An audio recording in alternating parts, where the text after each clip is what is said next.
Okay, so welcome. So this is going to be a tutorial on how to set up the Crash Tag Team Racing load remover.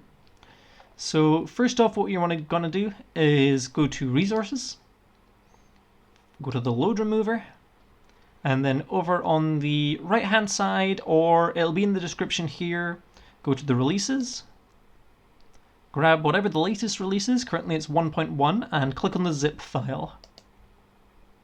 Download that. So you're going to open it, copy this file, and then find where your live split is. For me, I've got a folder called live split. It's what should have all your components, your layouts, resources, and all of these files amongst it. You're going to place the CTTR folder just here. It should contain these three files. Okay. Once you've done that, you're going to open the exe file. Then you're going to say yes. Let's hide this all away for now.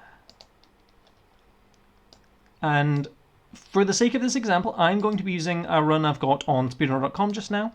However, you should be using capture in OBS. I'm capturing this tutorial right now in OBS, so I can't show you in OBS. But just imagine that this was your game capture.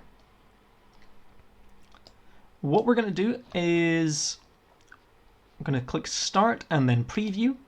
And you'll notice that this is taking effectively a screenshot of whatever is in the top left-hand corner of your computer.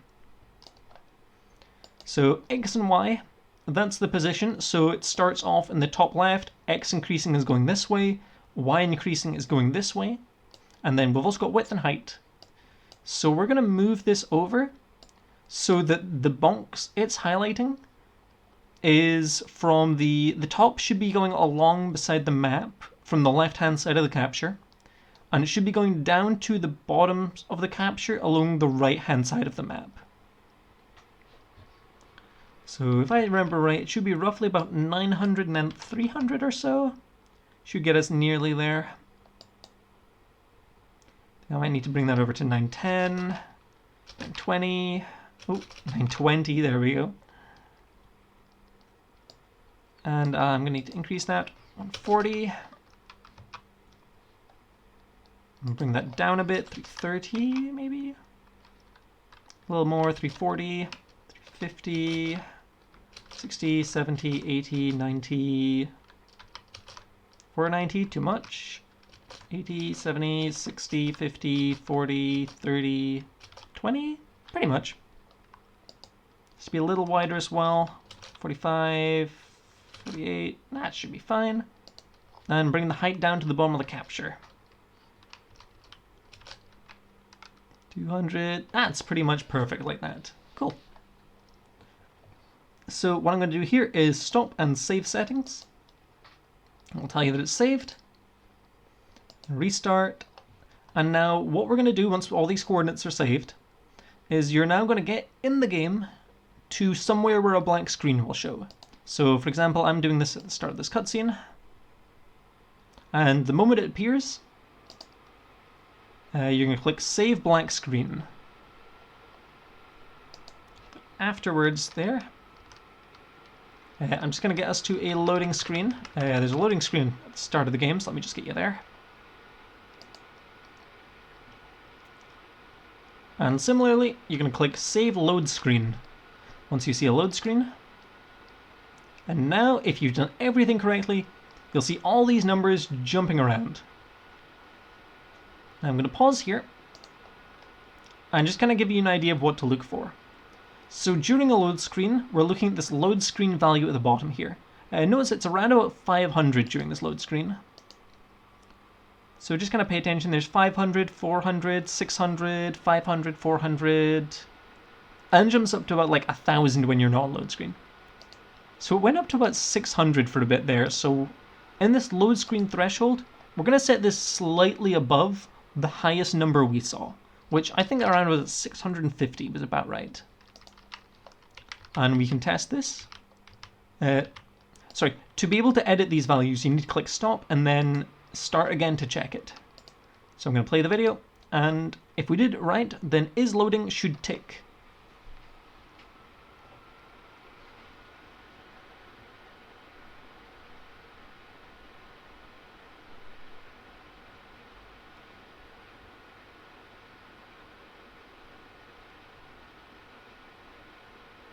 Okay, that looked all okay. And similarly, we're going to get ourselves to a black screen.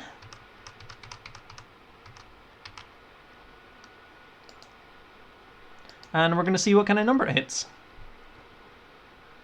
So there, it's dropping down below 100 easy. So I'm going to set that to be 100 for now. Click Start. Let's rewind the video a little bit. And similarly, it should tick the box if it's in during the blank screen now.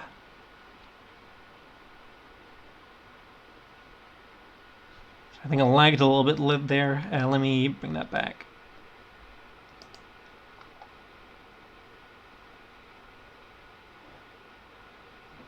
Okay, I think that was pretty comfortably sitting around 50 actually, so let me reduce that a little bit. What you want to be aiming with these numbers is you want it to be only slightly higher than the highest number you saw. You don't want to have it too high, just a little bit higher. If you're finding the game is loading during times when it shouldn't be, that's usually because you've set one of these two numbers too high. Once you're happy with the results, I'm just going to check one more load screen here, because I'm about to enter one. There was a blank screen, and it correctly ticked the box. And there we go, that's it loading. Fantastic. So once you're happy with the results, click Stop, save your settings, and you can close out this application. Finally, in LiveSplit, you're going to want to edit your layout, add, control, a scriptable auto splitter. You're going to go into your CTTR folder in LiveSplit and select cttr.asl. Once you've done that, click OK. OK. And then make sure you're comparing... let me bring it over here. Compare against game time. So I'm just going to start my splits just here. Mainly just because it's not during an actual run just now. So let me just get to a load screen. Sub a little bit.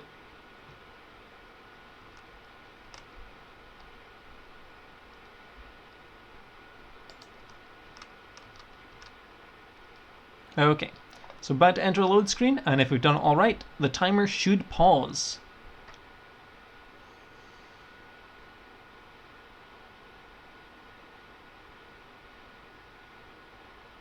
And once the loading screen's done, it should resume all on its own.